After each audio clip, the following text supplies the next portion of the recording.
Le projet de paix de l'UE se trouve en guerre. C'est ce qui ressort des déclarations du représentant de l'UE pour les affaires étrangères, Joseph Borrell, lors de la conférence de Munich sur la sécurité 2023. Il argumente que l'Ukraine ne peut pas gagner la guerre sans munitions. Borrell a déclaré « Nous sommes en mode de guerre. Il s'agit désormais de réagir rapidement », a-t-il ajouté. « Nous sommes en mode de guerre. L'UE promet d'aider l'Ukraine en matière de munitions. » L'UE augmente son aide militaire de 2 milliards d'euros. 1 million d'obus en 12 mois. Les États membres veulent fournir à l'Ukraine 1 million de munitions d'artillerie au total dans un délai de 12 mois. L'UE décide d'une mission de formation militaire pour l'Ukraine. L'Union européenne et donc chaque citoyen de l'UE se trouve en guerre contre la Russie. Dans ce documentaire, CLA TV met en lumière la genèse et les décideurs de l'Union européenne, depuis les pères fondateurs jusqu'au haut niveau de politique actuelle. Qui dirige l'Union européenne et quels sont ses véritables objectifs? Pour commencer, découvrez comment l'UE est en guerre contre la Russie. Dans les chapitres suivants, nous nous pencherons sur la question de savoir comment nous en sommes arrivés là. Chapitre 1. L'Union européenne se trouve en guerre. Le 10 décembre 2012, l'Union européenne a reçu le prix Nobel de la paix. 10 ans plus tard, l'UE participe à la guerre entre la Russie et l'Ukraine en livrant des milliards de dollars de matériel militaire. Au lieu d'une désescalade et d'une focalisation sur les négociations de paix, cela attise encore plus la guerre. Jusqu'à présent, l'UE a investi dans la guerre Russie-Ukraine 4,5 milliards d'euros pour l'ingérence militaire avec des armes et des équipements. La politique de guerre actuelle de l'Union européenne est ainsi habilement déguisée en politique de paix. La Facilité européenne pour la paix est le nom de l'instrument de financement de la guerre de l'UE qui fournit les moyens financiers pour la participation à la guerre. Le 10 janvier 2023, l'UE et l'OTAN ont également signé à Bruxelles une future coopération stratégique. Comme l'UE s'implique militairement dans la guerre Russie-Ukraine, l'ensemble de l'UE est déjà impliqué dans une guerre menée par un pays non membre de l'UE. Cela risque de provoquer une troisième guerre mondiale et la propagation de la guerre sur le sol européen. De plus, l'UE est engagée dans une guerre économique avec la Russie. Depuis l'annexion de la Crimée par la Russie en 2014 et surtout depuis le début de la guerre entre la Russie et l'Ukraine en février 2022, de nombreuses sanctions ont été imposées à la Russie. Mais celles-ci touchent principalement l'Europe et plus particulièrement la population européenne, car les sanctions font grimper les prix de l'énergie et l'inflation en Europe. La politique étrangère et la politique de sécurité actuelle de l'UE montrent en outre clairement que les pays de l'UE se soumettent aux directives de la direction de l'UE. Et ce, bien que toutes les décisions importantes au niveau de l'UE, comme dans le cas des livraisons d'armes et de sanctions, soient soumises au principe de l'unanimité, ce qui donne de facto un droit de veto à chaque État. Si un seul pays vote contre, la participation à la guerre n'aurait pas lieu. Ce principe d'unanimité et de droit de veto concerne les décisions prises au sein du Conseil de l'Union européenne en matière de politique étrangère et de sécurité. Le Conseil de l'Union européenne est composé des ministres des Affaires étrangères des États membres de l'UE lorsqu'il s'agit de voter sur les livraisons d'armes et les sanctions. Des pays comme la Hongrie et l'Autriche, qui ne participent pas aux livraisons militaires, les rendent cependant possibles en utilisant la possibilité d'une abstention constructive. Tout en s'abstenant lors du vote, ils n'utilisent pas leur droit de veto en votant non à la participation à la guerre. Pourquoi ce droit de veto n'est-il pas utilisé et pourquoi même un pays neutre comme l'Autriche ne vote-t-il pas non, empêchant ainsi la participation à la guerre? Pour répondre à cette question, il faut comprendre comment l'UE fonctionne et comment elle est construite. Chapitre 2. L'adhésion à l'UE entraîne l'abandon de la souveraineté des États nationaux. Les débuts de l'UE remontent aux années 1950. Le 9 mai 1950, Robert Schuman, à l'époque ministre français des Affaires étrangères, a présenté l'idée de soumettre la production franco-allemande de charbon et d'acier à une autorité commune. C'est entré dans l'histoire sous le nom de Plan Schuman et a conduit à la fondation de la Communauté européenne du charbon et de l'acier en avril 1951. C'est pourquoi l'UE célèbre chaque année la Journée de l'Europe le 9 mai. Aujourd'hui, l'UE est une association de 27 États européens, comptant au total 450 millions d'habitants. Au fil du temps, l'UE s'est transformée en une union politique qui a acquis une influence croissante et une position de pouvoir politique sur les États membres. En 1957, les traités de Rome ont créé la Communauté économique européenne en regroupant la Belgique, la France, l'Italie, le Luxembourg, les Pays-Bas et la République fédérale d'Allemagne. En 1987, la communauté, jusqu'alors axée sur la coopération économique, s'est transformée en une union politique. Par le traité de Maastricht en 1992, une politique étrangère et de sécurité commune a été ajoutée. Dans les traités de réforme qui ont suivi, le dernier en date étant le traité de Lisbonne de 2009, les compétences politiques supranationales de l'UE ont été constamment renforcées et les gouvernements nationaux ont été privés de leur pouvoir. Pas à pas, les compétences supranationales de l'UE ont été renforcées par plusieurs traités réformateurs, le dernier en date étant le traité de Lisbonne de 2009. Il en résulte qu'aujourd'hui, environ 90% de la législation dans les États membres de l'UE concerne la mise en œuvre de lois européennes. Cela représente une énorme restriction de la souveraineté nationale d'un État membre de l'UE et montre son énorme influence sur la législation. La condition préalable à l'entrée en vigueur du traité de Lisbonne était la ratification par les 27 États membres de l'UE. Mais qu'en est-il lorsque la ratification n'est pas acceptée par la population d'un pays? Comment l'UE gère-t-elle les votes non souhaités?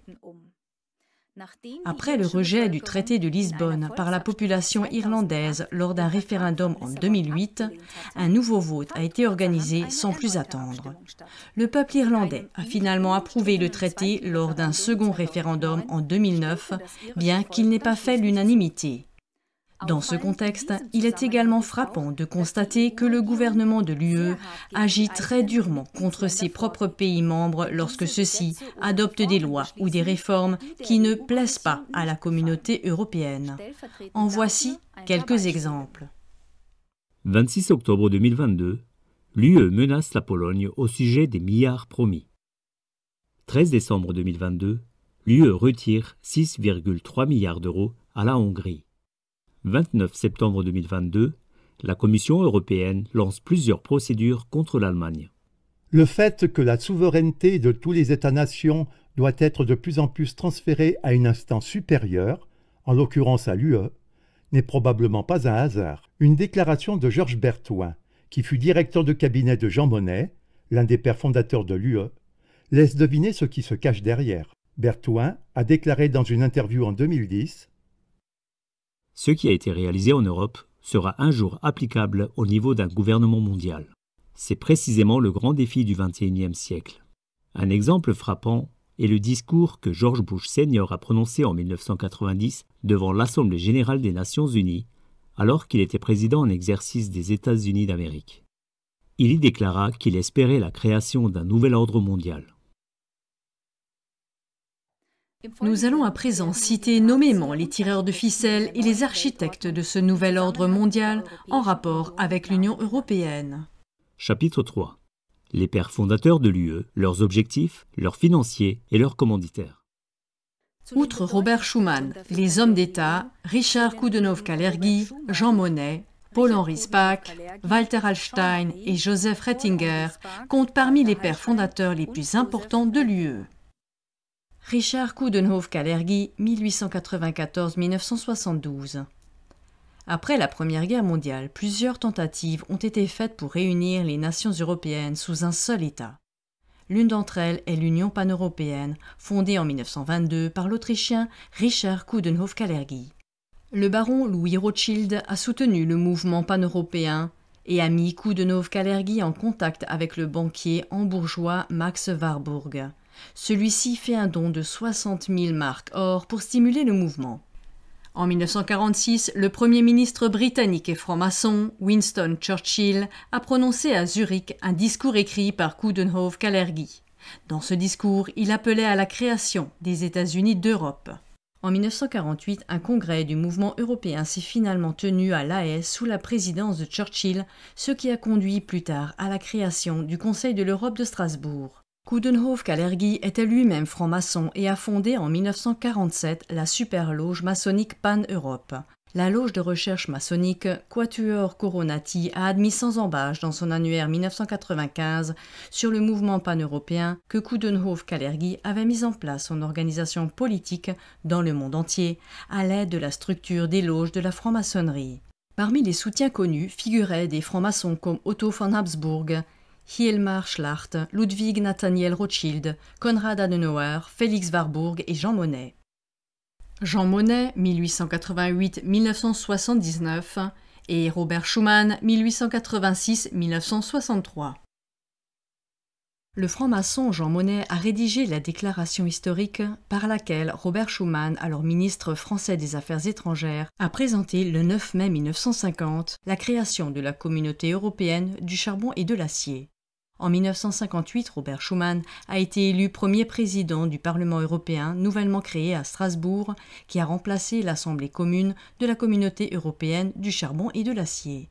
Jean Monnet, quant à lui, a été le premier président de la Communauté européenne du charbon et de l'acier de 1952 à 1955. Georges Berthoin était à cette époque son directeur de cabinet. En 1973, Berthoin a également été l'un des fondateurs de la Commission trilatérale, une organisation créée par David Rockefeller et Henry Kissinger dans le cadre d'un gouvernement fantôme mondial. En 1975, Berthoin est devenu président européen de la Commission trilatérale. Josef Ratzinger, 1888-1960. Le franc-maçon polonais Josef Ratzinger fut, après la Seconde Guerre mondiale, l'un des architectes décisifs du mouvement européen. La première pierre fut posée lors du Congrès européen de 1948 à La Haye. Sous la présidence de Winston Churchill, 700 délégués y ont participé. Le congrès a été présidé entre autres par Josef Ratzinger. Lors d'une réunion ultérieure, on a préparé la création du Conseil de l'Europe et l'Union économique européenne a été décidée. Josef Ratzinger a été secrétaire général du mouvement européen de 1948 à 1950. Il était également considéré comme le cofondateur des conférences informelles Bilderberg de 1952 à 1954, initiées par David Rockefeller. Il a ensuite été secrétaire permanent du groupe Bilderberg jusqu'à sa mort en 1960. Depuis 1954, la conférence Bilderberg est une réunion exclusive de dirigeants mondiaux. Elle a lieu une fois par an à huis clos, complètement fermée au public et à l'abri des regards indiscrets. Des participants jusqu'alors peu connus se retrouvent souvent à des postes élevés peu après leur visite chez les Bilderberg. À la base de la Communauté économique européenne figurent les traités de Rome de 1957. L'historien britannique Richard Aldrich a révélé qu'ils avaient vu le jour lors de la réunion Bilderberg en 1956. Paul-Henri Spaak, 1899-1972. Le Premier ministre belge Paul-Henri Spaak a été président du mouvement européen de 1950 à 1955 et a joué un rôle décisif dans la mise en place des institutions qui sont devenues l'Union européenne.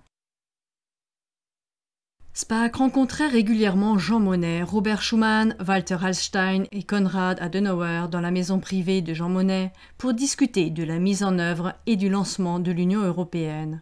Walter Lippmann, cofondateur du CFR, Council on Foreign Relations, en français Conseil des Relations étrangères, financé par la famille Rockefeller, y était également régulièrement invité. Walter Hallstein, 1901-1982. Le juriste et homme politique allemand Walter Hallstein a largement contribué à la rédaction du traité de la Communauté économique européenne, CEE, entré en vigueur le 1er janvier 1958. Hallstein fut le premier président de la commission de la CEE de 1958 à 1967, puis le président du mouvement européen international jusqu'en 1974. Dans ce contexte, il faut noter qu'Hallstein a participé à la conférence Bilderberg en 1958. Les pères fondateurs montrent que l'UE a été mise en place et financée par la franc-maçonnerie internationale et par de puissantes personnes qui tirent les ficelles. L'objectif, l'établissement d'un gouvernement mondial, comme l'a clairement exprimé le chef de cabinet de Jean Monnet. Les faits suivants donnent un aperçu supplémentaire du financement des initiatives européennes et des pères fondateurs. En 1948, Kudon Ove Kalorgi a fondé à New York le Comité américain pour une Europe unie. Le financement provenait entre autres des fondations Ford et Rockefeller. Le directeur général de ce comité fut l'ancien chef des services secrets William Joseph Donovan. Son adjoint, le directeur de la CIA, Alan Welch Dulles. Donovan était également membre de la fondation Rockefeller.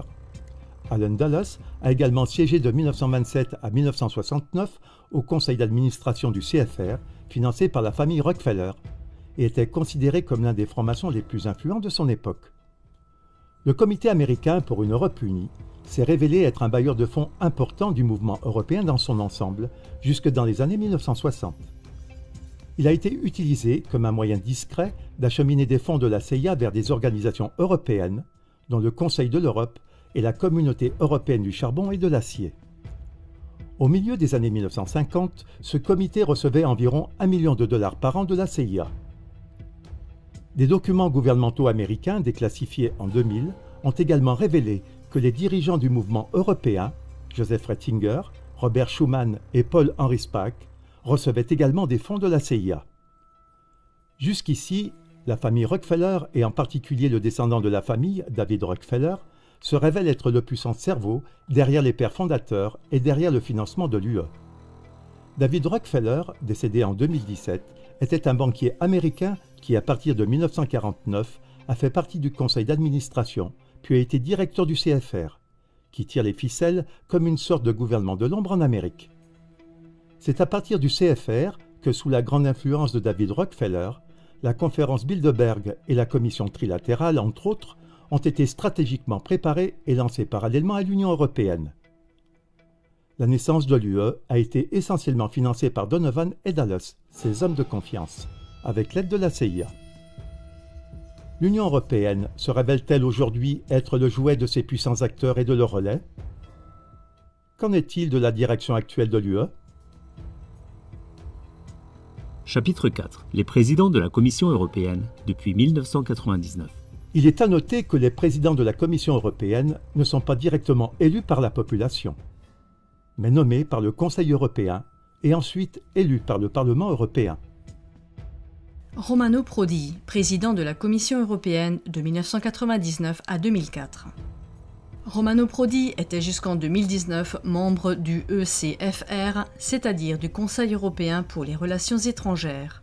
Ce dernier a été créé et financé principalement par George Soros en 2007 en tant que branche européenne du Conseil des relations étrangères. L'ancienne conseillère politique de Prodi, Alba Lamberti, est devenue la directrice adjointe du ECFR. Prodi a participé aux réunions de Bilderberg à partir de 1980 et a même fait partie du comité directeur du groupe Bilderberg par la suite. José Manuel Barroso, président de la Commission européenne de 2004 à 2014. Barroso fait partie du groupe Bilderberg depuis 1994 et fait désormais partie du comité directeur de Bilderberg. Jean-Claude Juncker, président de la Commission européenne de 2014 à 2019. En 2019, le quotidien hongrois Magyar Idők a fait un rapport détaillé sur les contacts continus et intensifs entre George Soros ou des représentants de ces organisations et des politiciens européens de premier plan. Soros a rencontré officiellement Juncker ou des membres de sa commission plus de 20 fois depuis le début du mandat de Jean-Claude Juncker. La déclaration de Juncker en 1999 explique clairement la procédure à suivre pour un nouvel ordre mondial. Nous décidons quelque chose, puis nous le mettons dans l'espace et nous attendons un certain temps pour voir ce qui se passe. S'il n'y a pas de grands cris et pas de révolte, parce que la plupart des gens ne comprennent pas ce qui a été décidé, alors nous continuons pas à pas jusqu'à ce qu'il n'y ait pas de retour en arrière possible. C'est là que l'on voit apparaître un autre cerveau qui dirige les décideurs de l'UE. George Soros agit également au sein du CFR. Son empreinte est visible dans le renversement du gouvernement ukrainien, le coup d'État de l'Euromaïdan entre 2013 et 2014. Soros lui-même a déclaré en 2014 dans une interview à CNN qu'il avait joué un rôle important dans les événements en Ukraine avec sa fondation Soros. Mais il existe aussi des indices concrets selon lesquels Soros a participé à toutes les révolutions de couleur, c'est-à-dire au renversement de gouvernement de ces 15 dernières années. Ursula von der Leyen, présidente de la Commission européenne depuis 2019. Avant de devenir commissaire européenne, Ursula von der Leyen a officiellement participé à 4 conférences Bilderberg. Elle est considérée comme le premier point de contact de David Rubenstein en Europe. Rubenstein est président du CFR et membre de la commission trilatérale fondée par David Rockefeller et Henry Kissinger. De nombreux politiciens européens, représentants de gouvernements et personnes clés des principaux pays de l'UE doivent être cités dans le même panier que les présidents de la Commission européenne.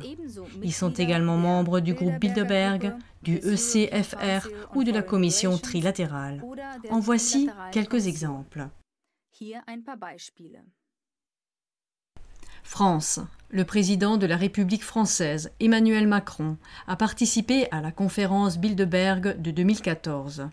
Son conseiller de longue date, Alexandre Adam, et sa conseillère pour les affaires européennes, Garance Pinault, sont membres du ECFR.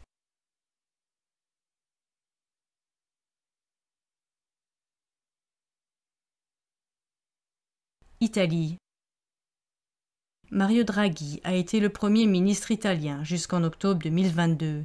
Il a participé à la conférence Bilderberg en 1994, 1995, 2002, 2003, 2004 et 2007.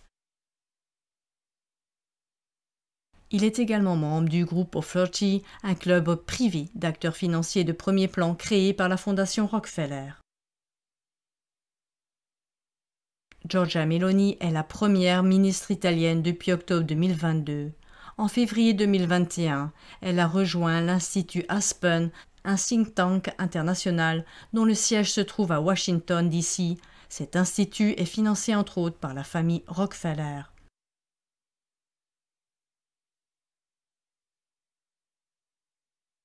Autriche. Sébastien Kurz a été chancelier fédéral de l'Autriche jusqu'en 2021 et a été membre du ECFR de George Soros pendant cette période. L'actuel ministre fédéral de l'Europe et de la Constitution, Caroline Edstadler, est également membre du ECFR. L'actuel chancelier fédéral, Karl Nehammer, et le ministre autrichien des Affaires étrangères, Alexander Schallenberg, rencontrent régulièrement George Soros ou son fils Alexander Soros. Presque tous les chanceliers autrichiens depuis 1970 ont participé à des rencontres Bilderberg. Allemagne. Le chancelier allemand Olaf Scholz a participé à la conférence Bilderberg de 2010 et Jörg Kukies est considéré comme l'un de ses principaux conseillers. Il est secrétaire d'État à la chancellerie fédérale et a participé à la conférence Bilderberg de 2022. Les 2 secrétaires d'État parlementaires du cabinet d'Olaf Scholz, Nils Annan et Francesca Brandner, sont membres du ECFR.